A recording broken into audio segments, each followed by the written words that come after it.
Hello friend, स्वागत है आप सभी का अपने चैनल आज क्लास में। आज की इस वीडियो में मैट्रिक बोर्ड परीक्षा 2021 के लिए अर्थशास्त्र के काफी महत्वपूर्ण ऑब्जेक्टिव प्रश्न हम आपको बताने वाले हैं जो बोर्ड एग्जाम में बार बार रिपीट होते हैं। हम ऐसे ही नहीं बोल रहे हैं, आज आपको यहाँ पे लाइव प्रूफ के साथ दिखाया जाएगा कि कौन प्रश्न कितने बार पूछा गया है। अगर इस वीडियो को आप लोग शुरू से लेकर अंत तक देख लेते हैं तो बोर्ड एग्जाम में इसी वीडियो से 3 से 4 प्रश्न आपको हूबहू देखने को मिलेगा। तो ये वीडियो आपके लिए काफी महत्वपूर्ण है।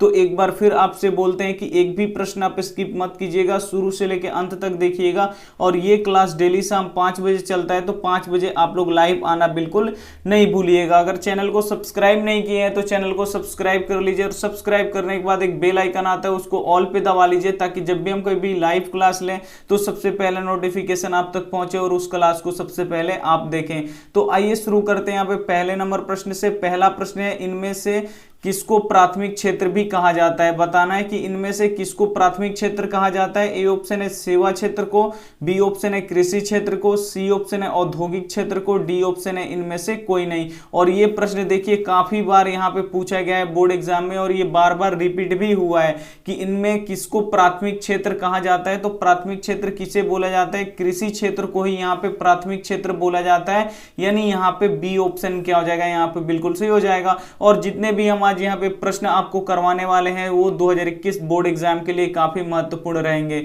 आइए देखते हैं अगला प्रश्न। यहाँ पे 2 नंबर प्रश्न है, इनमें कौन से देश में मिश्रित अर्थव्यवस्था है। ये भी काफी महत्वपूर्ण प्रश्न है। ए ऑप्शन है अमेरिका, बी ऑप्शन है रूस, सी ऑप्शन है भारत, डी ऑप्शन है इनमें से कोई नहीं। तो बताना है कि इनमें कौन से देश में मिश्रित अर्थव्यवस्था है। और ये प्रश्न देखिए कितनी बार यहाँ पे पूछा गया है। तो किस देश में मिश्रित अर्थव्यवस्था है, तो जो अपना भारत है यहाँ पे क्या है, यहाँ पे मिश्रित अर्थव्यवस्था है। यानी यहाँ पे सी ऑप्शन क्या हो जाएगा, यहाँ पे बिल्कुल सही हो जाएगा। और ये प्रश्न बोर्ड एग्जाम के लिए काफी महत्वपूर्ण है। आइए देखते हैं अगला प्रश्न।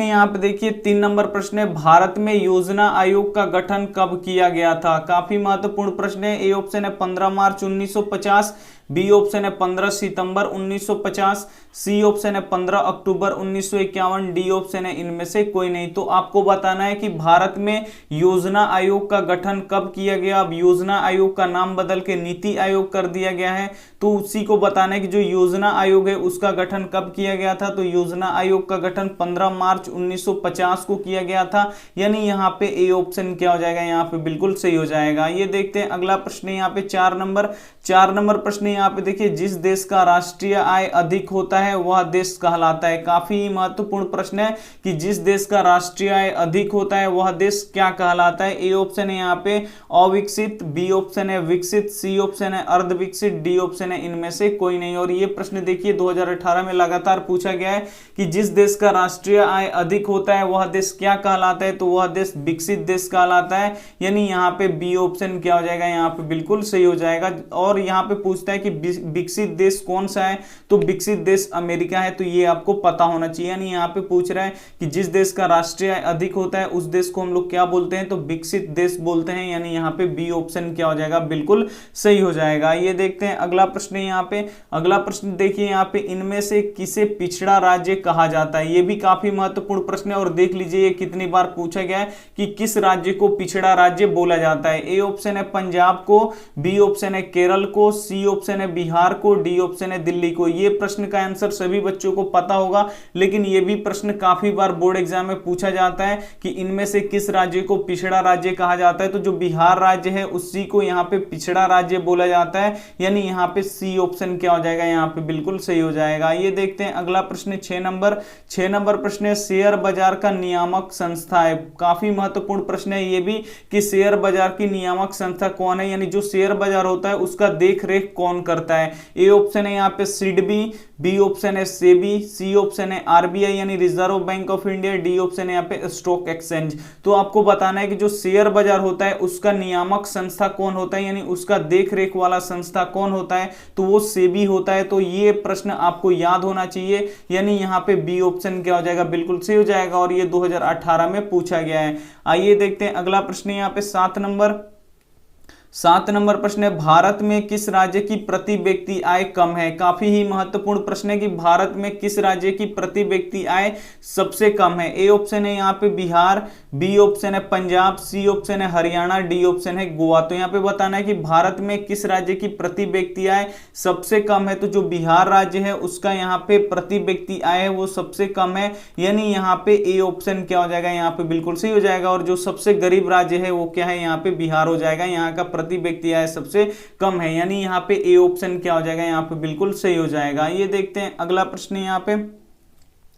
अगला प्रश्न यहाँ पे देखिए 8 नंबर प्रश्न है, किस क्षेत्र को द्वितीय क्षेत्र कहा जाता है? ये भी काफी महत्वपूर्ण प्रश्न है कि किस क्षेत्र को द्वितीय क्षेत्र बोला जाता है। ए ऑप्शन है सेवा क्षेत्र को, बी ऑप्शन है कृषि क्षेत्र को, सी ऑप्शन है उद्योग क्षेत्र को, डी ऑप्शन है कोई नहीं। तो यहाँ पे आपको बताना है कि किस क्षेत्र को द्वितीय क्षेत्र कहा जाता है। तो यहाँ पे देखिए जो उद्योग निर्माण का जो क्षेत्र होता है उसे ही हम लोग क्या बोलते हैं, द्वितीय क्षेत्र बोलते हैं, यानी यहाँ पे सी ऑप्शन क्या हो जाएगा, बिल्कुल सही हो जाएगा। और ये प्रश्न 2015 में पूछा गया सेकंड पाली में। आइए देखते हैं अगला प्रश्न यहाँ पे 9 नंबर प्रश्न देखिए, किस क्षेत्र को तृतीय क्षेत्र कहा जाता है? काफी महत्वपूर्ण प्रश्न है कि प्राथमिक क्षेत्र किसे कहा जाता है, द्वितीय क्षेत्र किसे कहा जाता है, तृतीय क्षेत्र किसे कहा जाता है। तो ये प्रश्न आपको एक, इसमें से 3 प्रश्न है जिसमें से एक प्रश्न आपको जरूर देखने को मिलेंगे बोर्ड एग्जाम में। तो ये तीनों प्रश्न हम आपको अभी बता चुके हैं, तो इनका जवाब आपको याद होना चाहिए। तो यहाँ पे पूछ रहा है कि किस क्षेत्र को तृतीय क्षेत्र कहा जाता है। ए ऑप्शन है सेवा क्षेत्र, बी ऑप्शन है कृषि क्षेत्र, सी ऑप्शन है औद्योगिक क्षेत्र, डी ऑप्शन है इनमें से कोई नहीं। और ये प्रश्न 2015 और 2020 में पूछा गया है कि किस क्षेत्र को तृतीय क्षेत्र कहा जाता है। तो जो सेवा क्षेत्र होता है, जैसे बैंकिंग वैंकिंग हो गया, ये सभी किसके अंतर्गत आते हैं, तो सेवा क्षेत्र के अंतर्गत आते हैं। और सेवा क्षेत्र किस में आता है, तो ये तृतीय क्षेत्र में आता है, यानी यहाँ पे ए ऑप्शन क्या हो जाएगा, यहाँ पे बिल्कुल सही हो जाएगा। ये देखते हैं अगला प्रश्न यहाँ पे। अगला प्रश्न यहाँ पे देखिए 10 नंबर, बिहार के किस जिले का प्रति व्यक्ति आय सर्वाधिक है, यानी सबसे अधिक है। बिहार के किस जिले का प्रति व्यक्ति आय यहाँ पे बताना है अधिक है। ए ऑप्शन है यहाँ पे पटना, बी ऑप्शन है गया, सी ऑप्शन है यहाँ पे शिवहर, डी ऑप्शन है नालंदा। तो यहाँ पे आपको बताना है कि बिहार के किस जिले की प्रति व्यक्ति आय सबसे अधिक है। और यहाँ पे देख लीजिए ये प्रश्न कितनी बार यहाँ पे पूछा गया है कि बिहार के किस जिले की प्रति व्यक्ति आय सबसे अधिक है। तो जो पटना जिला है उसका यहाँ पे प्रति व्यक्ति आय सबसे अधिक है, यानी यहाँ पे ए ऑप्शन क्या हो जाएगा, बिल्कुल सही हो जाएगा। और ये प्रश्न हम आपको काफी बार बता भी चुके हैं। आइए देखते हैं अगला प्रश्न यहाँ पे। अगला प्रश्न यहाँ पे देखिए 11 नंबर प्रश्न है, निम्नलिखित में से कौन सा संस्था भारत में मुद्रा जारी करने के लिए अधिकृत है। यहाँ पे बताना है कि निम्न में से वो कौन सी संस्था है जो भारत में मुद्रा जारी करने के लिए अधिकृत है। ए ऑप्शन है reserve bank of India, B option है state bank of India, C option है राष्ट्रपति, डी ऑप्शन है सांसद। और ये प्रश्न 2018 और 2020 में पूछा गया है कि निम्नलिखित में से कौन सा संस्था है जो भारत में मुद्रा जारी करने के लिए अधिकृत है। तो वो कौन है, तो रिजर्व बैंक ऑफ इंडिया है, यानी यहाँ पे ए ऑप्शन क्या हो जाएगा, बिल्कुल सही हो जाएगा। जितना मुद्रण जारी करना होता है यही करता है रिजर्व बैंक ऑफ इंडिया ही मुद्रा जारी करता है, यानी यहाँ पे ए ऑप्शन क्या हो जाएगा, यहाँ पे बिल्कुल सही हो जाएगा। ये देखते हैं अगला प्रश्न यहाँ पे। अगला प्रश्न यहाँ पे 12 नंबर प्रश्न देखिए, भारत में किस राज्य की प्रति व्यक्ति आय सर्वाधिक है, यानी सबसे अधिक किस राज्य की प्रति व्यक्ति आय अधिक है। ए ऑप्शन है यहाँ पे बिहार की, बी ऑप्शन है चंडीगढ़ की, सी ऑप्शन है हरियाणा की, डी ऑप्शन है गोवा की। तो यहाँ पे आपको बताना है कि भारत में किस राज्य की प्रति व्यक्ति आय सबसे अधिक है। और ये प्रश्न 13 और 2015 में पूछा गया, तो किस राज्य की प्रति व्यक्ति आय सबसे अधिक है, तो गोवा है। इसका गोवा जो राज्य है इसका प्रति व्यक्ति आय सबसे अधिक है, यानी यहाँ पे डी ऑप्शन क्या हो जाएगा, बिल्कुल सही हो जाएगा। अगर कम पूछे कि किस राज्य की प्रति व्यक्ति आय कम है, तो यहाँ पे बिहार क्या हो जाएगा, बिल्कुल सही हो जाएगा। ये देखते हैं 13 नंबर प्रश्न यहाँ पे। और 13 नंबर प्रश्न काफी महत्वपूर्ण है, भारत में वित्तीय वर्ष कहा जाता है। जो भारत का वित्तीय वर्ष होता है वो उसे क्या कहा जाता है, कि कब से कब वित्तीय वर्ष होता है। ए ऑप्शन है यहाँ पे 1 जनवरी से 31 दिसंबर तक, बी ऑप्शन है 1 जुलाई से 30 जून तक, सी ऑप्शन है 1 अप्रैल से 31 मार्च तक, डी ऑप्शन है 1 सितंबर से 31 अगस्त तक। तो भारत में वित्तीय वर्ष कहा जाता है किस से किस डेट के दिन को भारत में वित्तीय वर्ष कहा जाता है, तो यहाँ पे ऑप्शन नंबर सी क्या हो जाएगा, यहाँ पे बिल्कुल सही हो जाएगा। 1 अप्रैल से यहाँ पे 31 मार्च का जो समय होता है, जो दिन होता है, उसे ही क्या बोला जाता है, यहाँ पे वित्तीय वर्ष बोला जाता है, यानी यहाँ पे सी ऑप्शन क्या हो जाएगा, बिल्कुल सही हो जाएगा। और ये प्रश्न 2018, 19, 20 देख रहे हैं आप लोग, लगातार पूछा गया है। तो ऐसे ही प्रश्न हम आपको बता रहे हैं जो बोर्ड एग्जाम में लगातार पूछता है, और एक भी प्रश्न आपको स्किप नहीं करना है, शुरू से लेकर अंत तक देखना है। अगर किसी कारणवश आपका कोई भी प्रश्न छूट गया है तो आप लोग वीडियो को फिर से शुरू से आप लोग देख सकते हैं। और आप ये मत सोचिए कि अर्थशास्त्र से क्वेश्चन नहीं आता है, जितना आपके लिए साइंस इंपॉर्टेंट है, फिजिक्स इंपॉर्टेंट है, साइंस में केमिस्ट्री इंपॉर्टेंट है, मैथ इंपॉर्टेंट है, उतना ही इंपॉर्टेंट आपके लिए ये अर्थशास्त्र भी है। तो अच्छे मार्क्स लाने के लिए आपको सभी विषयों को यहाँ पे पढ़ना पड़ेगा। तो जो बच्चा यहाँ पे सभी विषयों को मन लगा के पढ़ेगा उसी का नंबर सबसे अच्छा आएगा। तो यहाँ पे क्या हो जाएगा, भारत में वित्तीय वर्ष कहा जाता है, तो भारत का वित्तीय वर्ष क्या है, 1 अप्रैल से 31 मार्च तक है, यानी यहाँ पे सी ऑप्शन क्या हो जाएगा, यहाँ पे बिल्कुल सही हो जाएगा। ये देखते हैं अगला प्रश्न यहाँ पे। अगला प्रश्न यहाँ पे 14 नंबर देखिए, इनमें से कौन संस्थागत वित्तीय यहाँ पे साधन है। ए ऑप्शन है यहाँ पे सेठ साहूकार, बी ऑप्शन है रिश्तेदार, सी ऑप्शन है व्यवसायिक बैंक, डी ऑप्शन है यहाँ पे महाजन। तो यहाँ पे बताना है कि इनमें से कौन संस्थागत वित्तीय साधन है। तो जो यहाँ पे व्यवसायिक बैंक है ये क्या है, संस्थागत वित्तीय साधन है, यानी यहाँ पे सी ऑप्शन क्या हो जाएगा, यहाँ पे बिल्कुल सही हो जाएगा। ये देखते हैं अगला प्रश्न यहाँ पे 15 नंबर प्रश्न है, भारत के केंद्रीय बैंक कौन है। यहाँ पे बताना है जो भारत का केंद्रीय बैंक है वो कौन है। और ये प्रश्न देख लीजिए कितनी बार पूछा गया है, यहाँ पे 17, 18, 20 लगातार ये भी प्रश्न पूछा गया है कि भारत का केंद्रीय बैंक कौन है। ए ऑप्शन है reserve bank of India, B option है क्षेत्रीय ग्रामीण बैंक, सी ऑप्शन है state bank of India, D option है पंजाब नेशनल बैंक। तो भारत का केंद्रीय बैंक कौन है, तो भारत का केंद्रीय बैंक कौन है, रिजर्व बैंक ऑफ इंडिया है, यानी यहाँ पे ए ऑप्शन क्या हो जाएगा, यहाँ पे बिल्कुल सही हो जाएगा। और रिजर्व बैंक ऑफ इंडिया का मुख्यालय कहाँ है, तो रिजर्व बैंक ऑफ इंडिया का मुख्यालय मुंबई में है। तो ये भी आपको साथ में याद रखना है। ये देखते हैं अगला प्रश्न यहाँ पे। अगला प्रश्न यहाँ पे देखिए 16 नंबर प्रश्न है, भारत की वित्तीय राजधानी किस शहर को कहा गया है। ए ऑप्शन है मुंबई, बी ऑप्शन है दिल्ली, सी ऑप्शन है पटना, डी ऑप्शन है बेंगलोर। और ये प्रश्न देखिए कितनी बार यहाँ पे पूछा गया है कि भारत की वित्तीय राजधानी किस शहर को कहा गया है। तो भारत का वित्तीय राजधानी किस शहर को कहा गया है, मुंबई को कहा गया है, यानी यहाँ पे ए ऑप्शन क्या हो जाएगा, यहाँ पे बिल्कुल सही हो जाएगा। ये देखते हैं अगला प्रश्न यहाँ पे 17 नंबर प्रश्न है यहाँ पे, व्यवसायिक बैंकों का राष्ट्रीयकरण कब किया गया। जो व्यवसायिक बैंक है उनका राष्ट्रीयकरण कब किया गया। और ये प्रश्न देख सकते हैं आप कितनी बार यहाँ पे पूछा गया और ये प्रश्न आपके लिए कितना इंपॉर्टेंट है। तो यहाँ पे आपको बताना है कि व्यवसायिक बैंक का राष्ट्रीयकरण कब किया गया। ए ऑप्शन है यहाँ पे 1966 ईस्वी, बी ऑप्शन है 1980 ईस्वी, सी ऑप्शन है 1969 ईस्वी, डी ऑप्शन है यहाँ पे 1975 ईस्वी। तो व्यवसायिक बैंकों का राष्ट्रीयकरण कब किया गया, तो व्यवसायिक बैंकों का राष्ट्रीयकरण कब किया गया, 1969 ईस्वी में किया गया, यानी यहाँ पे सी ऑप्शन क्या हो जाएगा, यहाँ पे बिल्कुल सही हो जाएगा। ये देखते हैं अगला प्रश्न यहाँ पे।